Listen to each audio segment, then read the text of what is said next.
टुनटुन मौसी की कहानी। क्या आपने कभी सोचा है, अगर भगवान आपकी आखिरी इच्छा सुन ले लेकिन उसे पूरा करने से पहले आपसे सब कुछ छीन ले तो? पुरी में एक इंसान के साथ यही हुआ था और उस दिन लोगों ने पहली बार कहा, जगन्नाथ बाबा सिर्फ भगवान नहीं है, वो इम्तिहान भी लेते हैं। पुरी के पास एक छोटा सा कस्बा था, वहाँ रहता था आदित्य। हर साल रथ यात्रा से एक दिन पहले वो नंगे पांव जगन्नाथ मंदिर आता था। ना माँ साथ होती, ना पिता, बस हाथ में एक पुरानी मनौती। वो हर बार बस एक ही बात कहता, बाबा इस बार भी कुछ मत देना, बस जो है वो मत छीनना। लेकिन उस साल जगन्नाथ बाबा चुप थे।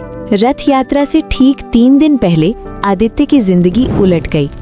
जिस छोटी सी दुकान से वो और उसकी माँ जीते थे, वो जल गई रात में। सुबह तक कुछ नहीं बचा। माँ ने सिर्फ इतना कहा, शायद बाबा हमें कहीं और ले जाना चाहते हैं। आदित्य उस दिन पहली बार मंदिर नहीं गया। उसी रात आदित्य ने सपना देखा। उसने देखा मंदिर के कपाट बंद हैं, भीड़ है, घंटे बज रहे हैं, लेकिन भगवान जगन्नाथ पीछे हट रहे हैं और कहते हैं, तू अभी तैयार नहीं है। आदित्य डर के मारे उठ गया। उसके हाथ कांप रहे थे। अगले दिन एक बूढ़े सेवायत ने आदित्य को देखा और अचानक कहा, तेरी मनौती अधूरी है बेटा। आदित्य चौंक गया, मैं तो कुछ मांगता ही नहीं। सेवायत बोला, यही तेरी गलती है। जगन्नाथ बाबा खाली मन नहीं, सच्चा डर सुनते हैं। उस रात आदित्य की माँ ने एक सच बताया। पिता की मौत से पहले उन्होंने भी एक मनौती मानी थी, बाबा मेरे बेटे को कभी तुम्हारे बिना मत छोड़ना। और तभी से हर बार जब आदित्य कुछ खोता था, वो बाबा के और करीब जाता था। रथ यात्रा की रात बारिश शुरू हो गई। भीड़ भाग गई। मंदिर खाली था। आदित्य अकेला खड़ा था और पहली बार उसने कहा, बाबा अगर मुझे सब कुछ खोकर तुम्हें पाना है तो मैं तैयार हूँ। उसी पल मंदिर के अंदर एक दिया अपने आप जला।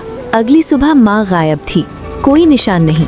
आदित्य पागलों की तरह मंदिर दौड़ा और चिल्लाया, अब और मत लो बाबा। तभी सेवायत ने कहा, आज तू भगवान से नहीं अपने डर से लड़ेगा। माँ मिली, समुद्र किनारे, जिंदा लेकिन बेहोश। डॉक्टर बोले, अगर 1 घंटा और हो जाता तो। आदित्य वहीं बैठ गया और पहली बार उसकी आंखों से आंसू नहीं, शांति गिरी। सेवायत ने कहा, जगन्नाथ बाबा देने से पहले इंसान को तोड़ते नहीं, खाली करते हैं। आज आदित्य अब भी पुरी आता है, लेकिन अब वो कुछ नहीं मांगता। वो बस कहता है, बाबा जो तुमने रोका वही मुझे चाहिए था। और लोग कहते हैं, जगन्नाथ बाबा सपने पूरे नहीं करते, वो इंसान पूरा करते हैं। क्या आपने कभी सोचा है, अगर भगवान आपकी हर प्रार्थना सुन ले लेकिन हर बार ना कहे तो? पुरी में एक इंसान था जिसकी हर दुआ मंदिर तक पहुंचती थी, पर जवाब कभी नहीं आता था। लोग कहते थे भगवान जगन्नाथ बहुत दयालु हैं, लेकिन वो आदमी पूछता था, तो फिर मेरे साथ ही ऐसा क्यों? वो आदमी जो सब कुछ सही कर रहा था, उसका नाम था माधव। ना शराब, ना गलत संगत, ना झूठ। हर साल रथ यात्रा में सबसे पहले रस्सी वही छूता। हर अमावस्या मंदिर की सफाई करता। हर सुबह सबसे पहला दिया वही जलाता। फिर भी कारोबार हर बार टूट जाता, रिश्ते बनते और बिखर जाते, पैसा आता टिकता नहीं। एक दिन माधव ने पुजारी से पूछा, मैं कौन सी गलती कर रहा हूँ? पुजारी ने जवाब दिया, शायद तुम भगवान से बहुत ज्यादा उम्मीद कर रहे हो।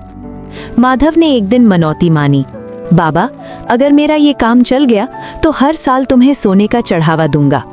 काम चल गया, लेकिन उसके बाद शरीर बीमार रहने लगा, नींद उड़ गई, मन बेचैन रहने लगा। अगले साल फिर मनौती, फिर एक और। धीरे धीरे माधव का रिश्ता भगवान से नहीं, डर से बन गया। वो मंदिर जाता था पर शांति के लिए नहीं, हिसाब चुकाने के लिए। रथ यात्रा की वो रात। उस साल रथ यात्रा की रात अचानक तूफान आया। बारिश, हवा, अंधेरा। भीड़ भाग गई। सेवायत मंदिर बंद करने लगे, लेकिन माधव नहीं हिला। वो रथ के सामने खड़ा रहा और चिल्लाया, अब क्या चाहिए बाबा, सब कुछ ले चुके हो। उस पल मंदिर के अंदर एक दिया अपने आप बुझ गया और एक बूढ़े सेवायत ने कहा, आज बाबा जवाब नहीं देंगे, आज तो अपने आप से लड़ेगा। जो छीना गया। अगले 3 महीनों में माधव का घर चला गया, बैंक बैलेंस शून्य, लोग दूर हो गए। एक रात माँ बोली, बेटा तू भगवान से डरने लगा है, इसलिए सब भारी लग रहा है। उसी रात माधव ने सपना देखा, वो मंदिर में है, भगवान जगन्नाथ पीछे हट रहे हैं और कह रहे हैं, जब तक तू भरा है मैं तुझे कुछ नहीं दे सकता, खाली होना। माधव ने पहली बार कुछ अलग किया।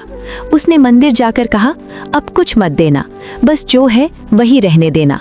अजीब बात थी, उस दिन के बाद कोई नई परेशानी नहीं आई, न कुछ मिला न कुछ छिना, बस मन हल्का हो गया। वर्षों बाद, सालों बाद माधव फिर पुरी आया। अब उसके पास एक छोटा सा व्यापार था, सादा जीवन, शांत मन। वो मंदिर में गया, हाथ जोड़े, आंखें बंद की और बस इतना कहा, बाबा जो तुमने रोका था वही सबसे जरूरी था। अंतिम संदेश। लोग कहते हैं भगवान जगन्नाथ देने से पहले इंसान को तोड़ते नहीं, खाली करते हैं, क्योंकि भरा हुआ हाथ प्रसाद नहीं पकड़ सकता और भरा हुआ मन भगवान नहीं। अगर भगवान आज चुप है तो समझ लेना वो कुछ देने की तैयारी में है, लेकिन उससे पहले तुम्हें हल्का होना पड़ेगा। जय जगन्नाथ।